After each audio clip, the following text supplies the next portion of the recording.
On this Sunday night, reaction to the collapse of Canada-U.S. trade talks, defiance from the Trump administration. Some of our best friends are the worst offenders that treat us the worst. And what Donald Trump is finally saying. Plus, how Mark Carney's decision is received here at home. And it's just another aspect of the American bullying and narcissism. And Quebec's response to threats on Canadian culture.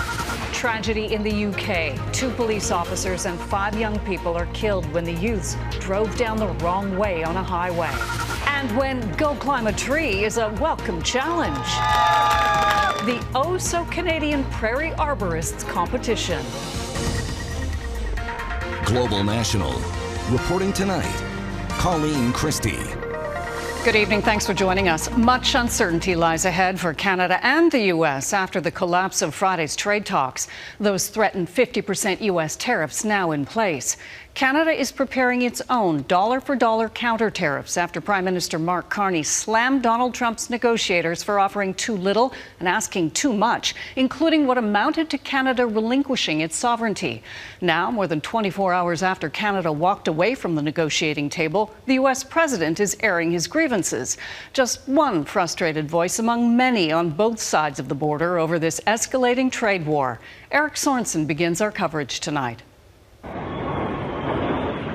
A U.S. military flyover and a presidential motorcade for the first Grand Prix race ever staged in Washington. President Trump finally responding to the breakdown of trade talks, and he's not happy. A terse post on Truth Social. Canada wants the benefits of being a state without being one. They have also charged our great farmers for many years massive amounts of tariffs. No more. Trump's transportation secretary weighed in on Sunday. And some of our best friends are the worst offenders that treat us the worst. Sean Duffy said Canada takes advantage of the U.S. in trade and for military protection. And so the president's calling them out. I think you're going to see Mark Carney come to the table very, very quickly because it's going to be devastating for his country. But the Prime Minister made clear Saturday that Canada cannot trust any deal right now, so this country will retaliate against U.S. tariffs next month. Canada will match Washington's new tariffs, dollar for dollar, in order to protect Canadian workers, farmers, families, and businesses. And so far, Canadian leaders across the political spectrum support him. The latest from PEI's Premier. Rob Lance said walking away from the deal was absolutely the right decision. We will never accept terms that undermine Canadian industry, Canadian workers, or our national sovereignty. I only make good deals. The U.S. president believed he was going to get a deal until he didn't. And now the U.S. faces the impact of its own tariffs and soon Canadian tariffs. Well, Canada is an important trading partner for America. This U.S. Federal Reserve banker warns that tariffs could boost inflation in America. The longer there's back and forth on the trade front, just like the longer there's back and forth in the conflict of Iran, the imprint in inflation end up being extended and delayed. Very strong guy. As midterm elections near, Trump is under increasing pressure on the economy. Many Democrats say his tariffs on Canada add fuel to the fire. Virginia's governor posting, President Trump's careless, chaotic tariff policies have direct consequences for Virginians. What's needed is pressure on both sides to get an agreement, says this trade analyst. But unfortunately, there's no way back to the table on a more equitable playing field unless pain is felt from all parties. For now, Trump and Carney are sharply divided, and back and forth tariffs will make things worse, says Eric Miller. The future of North American trade relations looks very much in doubt. Eric Sorensen, Global News, Toronto. New tariffs mean new headaches for Canadian businesses and industries. That's on top of counter-tariffs set to add more costs to Canadians. Still, many Canadians appear united in opposition to Trump's trade war and in support of the Prime Minister's handling of the situation. Heidi Petracek has more. It's going to fit in that box. It's definitely been the hardest 18 months that we've had. This independent Nova Scotia business specializes in irreverent cards and gifts. The new 50% U.S. tariffs hitting her business are unwelcome, but also reality. Our only solution, now that we have figured out how to ship to the States, our solution is to just raise prices for the American shoppers. At this point, it's 50-50 for American to Canadian sales, but it used to be more on the 70% side of things before tariffs kicked in. Like so many Canadians, they're dealing with the repercussions of what's now a tense trade relationship. Outside this farmers market, sentiment is sour towards the U.S. president. It's just another aspect of the American bullying and narcissism. And he just tries to manipulate it, and then he starts getting his way, and he jumps ship. See if he can get more. He's a donkey. One American visitor, sheepish. We just apologize. No matter where you live in the country, people are feeling very negative towards the U.S. president. Recent polling, even before these latest trade talks imploded, suggests Canadians' view of the U.S. has been tanking lately. 80% of Canadians surveyed feeling negatively about Donald Trump, a new low. On top of that, 59% approve of how the Prime Minister has handled U.S. trade relations. Whenever Trump does anything that kind of pokes Canadians, there is a bit of people get their backs up, they rally behind the flag. And I think we're probably in that moment right now. I totally support the Prime Minister. I'm hopeful that we stay strong and overcome this time. What could shake that support are Mark Carney's proposed counter-tariffs set to kick in next month. The right thing from an economic standpoint is you don't put tariffs in response. What you are going to do, though, is win the hearts and minds of Canadians. You're going to keep the premiers united on board and supportive of you. The golf balls. As Canadians wait to find out what supports for businesses and industries Ottawa may roll out this week, back at this business, there's hope supporting local can make a difference. Heidi Petracek, Global News, Windsor, Nova Scotia.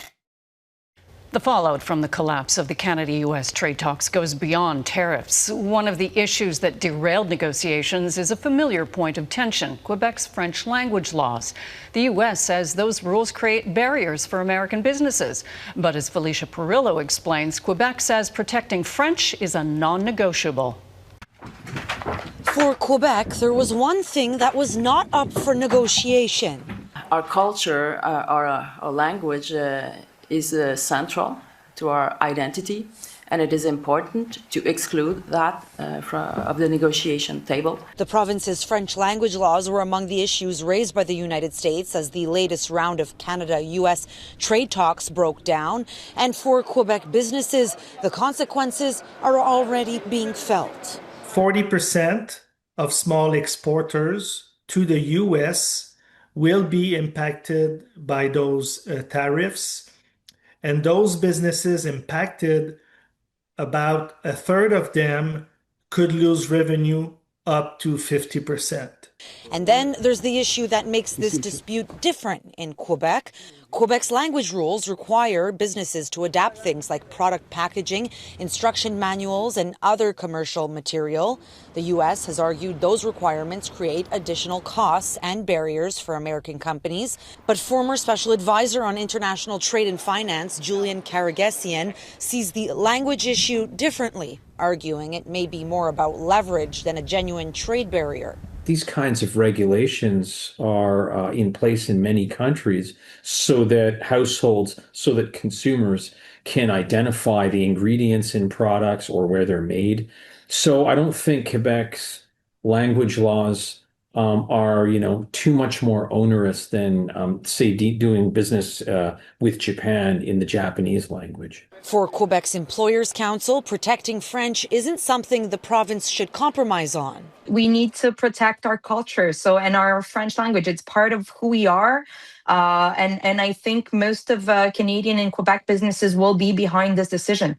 And so for Quebec businesses, the uncertainty continues with new tariffs in place and no clear resolution in sight.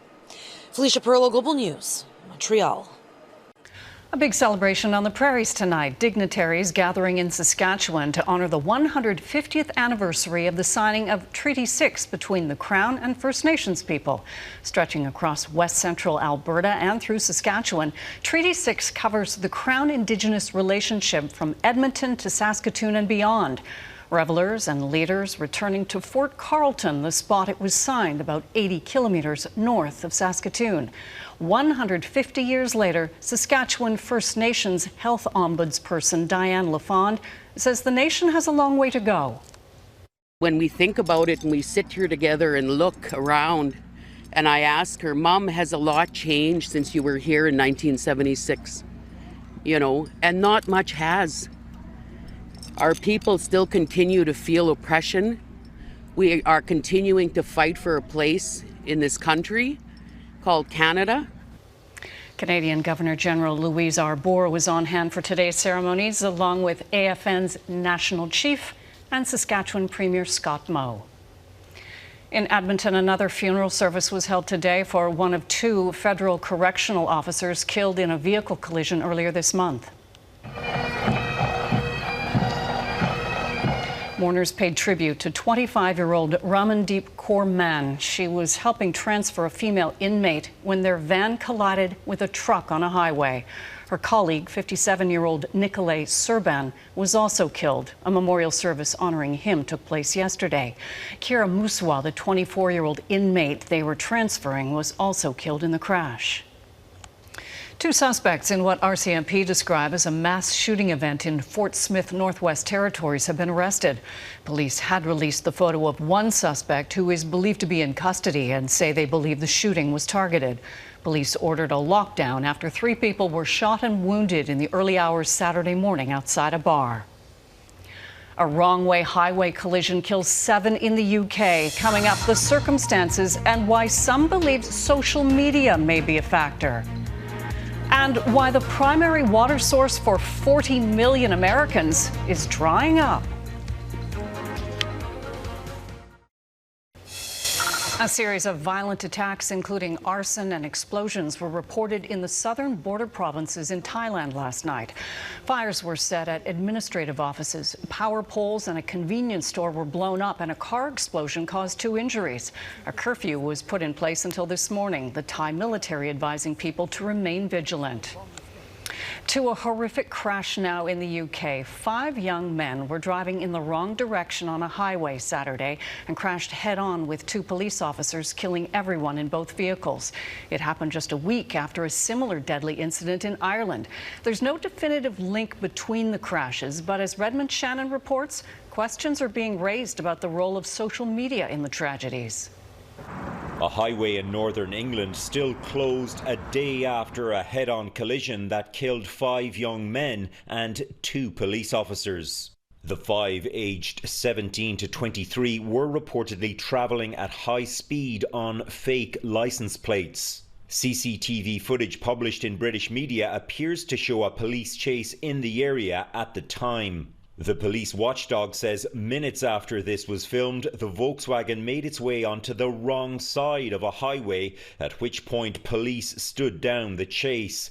10 seconds after that, the vehicle hit another police car that was going in the correct direction. The loss has been felt across our communities, by our police family and by our partner agencies. These were brave officers, protecting our communities and serving our residents who didn't return home to their families. Just a week ago, an almost identical crash in Ireland. 5 teens killed going the wrong way on a highway, with 3 sisters and a child who were going in the correct direction seriously or critically injured. Another similar crash in Ireland a week before injured 9 people, including 8 teenagers in one car. These people are playing Russian roulette with their lives, with the lives of other road users and with our members. Irish police are to be given new powers to chase cars, but the police chief is also blaming social media, saying illegal acts, including wrong-way driving, are being posted to social media for likes. TikTok has since removed such videos but declined an invitation to appear before an Irish parliamentary committee on the issue.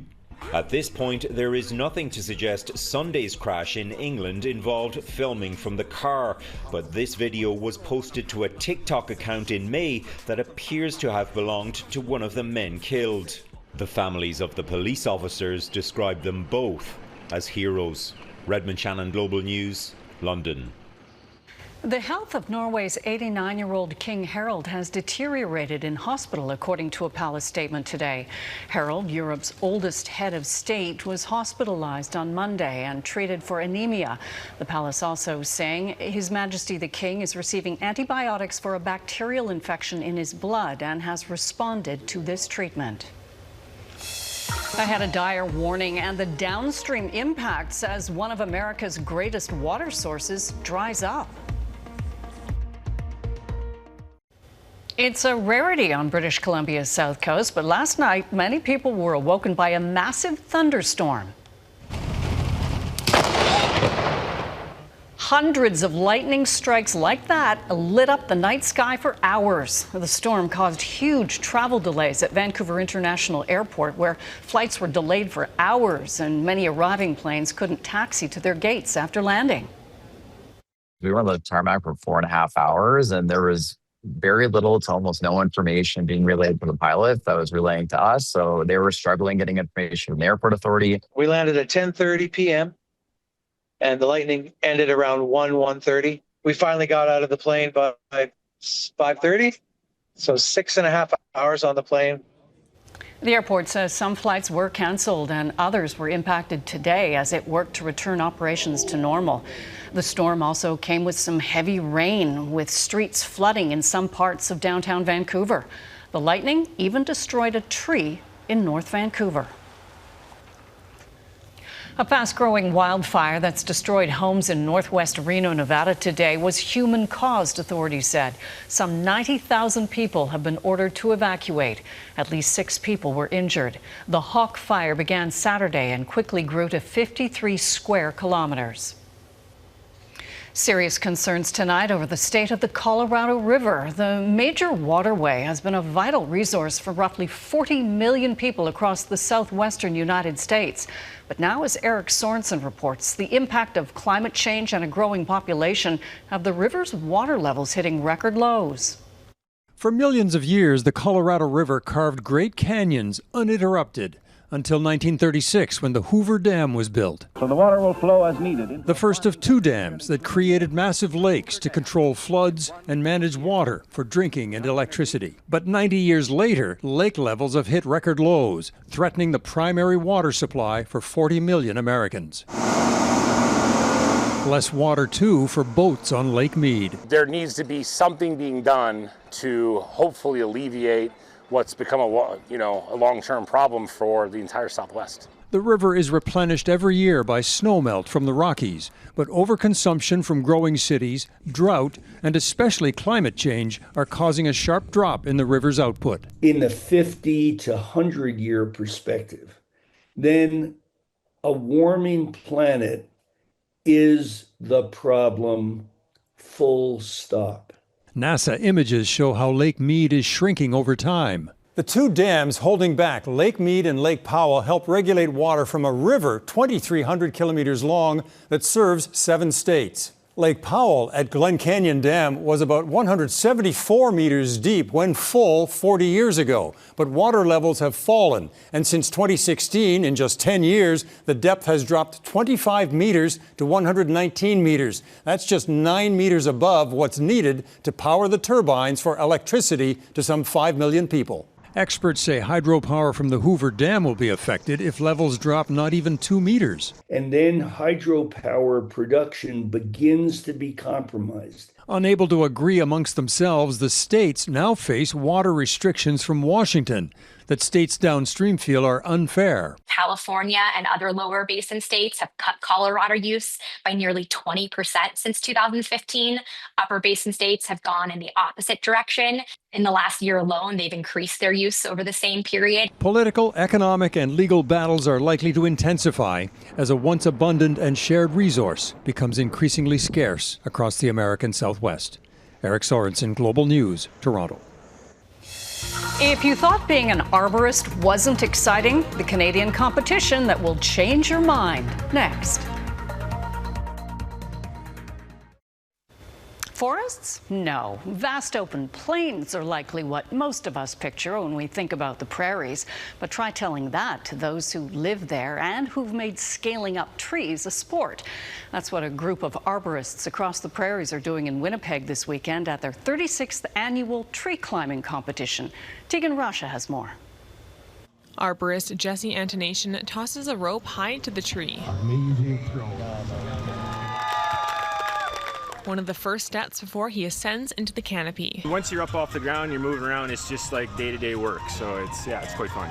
The Winnipegger has been an arborist for 26 years. This weekend, he's competing at the International Society of Arboriculture Prairie Chapter tree climbing competition. It tests every single muscle in your body as well as your mind, because you've got to think strategically the whole time you're up there about your next step, literally how you're going to get through the entire tree safely. The event is held yearly in different places across the prairies, but this year it's a special homecoming for Ante Nation. It's great. Not having to travel, being able to sleep in my own bed, absolutely great.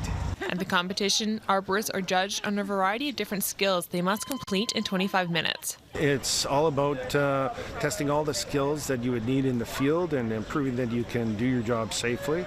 So it starts from the ground. You've got 25 minutes to get your lifeline, your rope up into the tree. Once climbers are in the tree, they must demonstrate a limb walk, limb toss, before ringing a handbell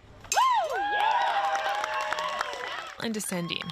This is the 36th year of the Prairie Chapter competition, which welcomed 43 arborists, including 17 rookies and 8 women. It's really fun to meet other climbers and other women, and there's more women getting into climbing all the time. The top male and female climbers of the weekend will earn a spot at the International Tree Climbing Championship in Belgium in 2027. Stakes as high as the trees they climb. The business of being an arborist is probably, in my view, the best profession in the world, and I would never do anything else. Tegan Russia, Global News, Winnipeg. And that is Global National for this Sunday night. I'm Colleen Christie. Tonight's Your Canada is Jasper, Alberta. We love seeing your Canada. Please keep emailing your photos to globalnational@globalnews.ca. Thanks for watching. Jackson Prosco will be at the anchor desk tomorrow. Have a good night.